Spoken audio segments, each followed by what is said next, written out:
The act of forgiveness is one of the most challenging and difficult things that we can do as human beings.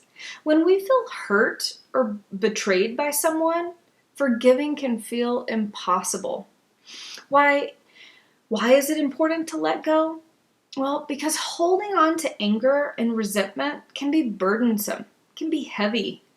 It can cause stress and be emotionally overwhelming.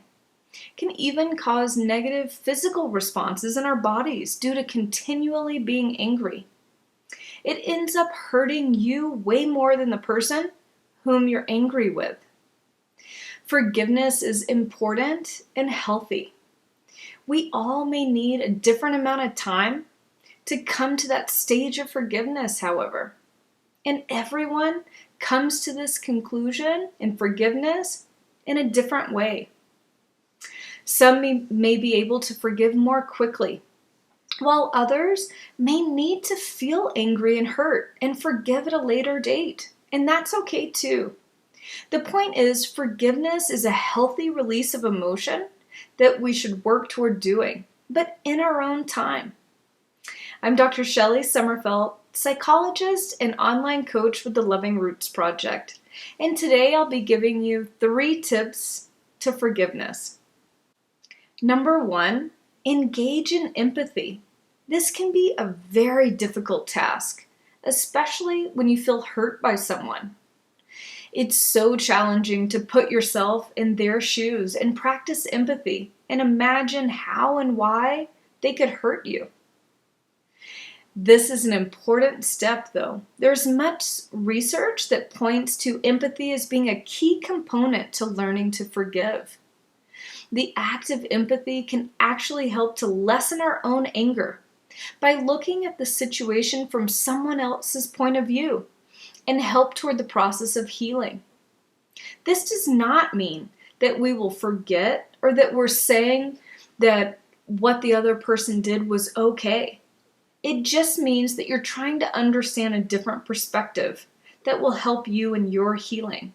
Now, it may sound impossible, but when you sit and analyze for a moment why someone did something that you would consider so terrible, you may learn that that action was about them and not you.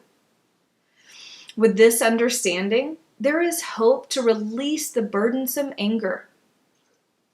And number 2, practice gratitude. One activity to try when working on forgiveness is to practice gratitude. Think about the person who hurt you or the situation, and think about things that you feel grateful for. You can think about things that the situation may have taught you, something that you learned from it. For many, it again may seem impossible to think of something positive in a terrible situation. But this exercise can actually help the process of forgiveness and healing. It forces you to think of your situation in a different way. Maybe you learned things about your relationship or about the other person that will lead you to better relationships in the future, something that you would never do again, something that you learned from the situation.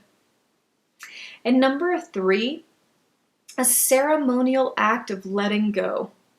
The last exercise to engage in is a ceremonial act of forgiveness.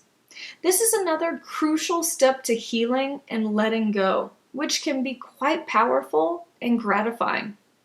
You could write down your resentments and anger about the other person or your situation, and then burn that piece of paper or bury it in the dirt or send it off with a balloon.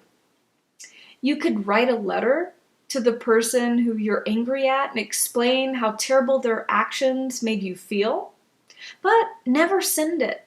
Either tear it up or burn it. Because the point of this step is that you engage in a meaningful activity that allows you to work toward closure and letting go. It's not an activity that's for the other person, but it's for you and your own healing. I hope these tips can lead you in a positive direction of forgiving and healing.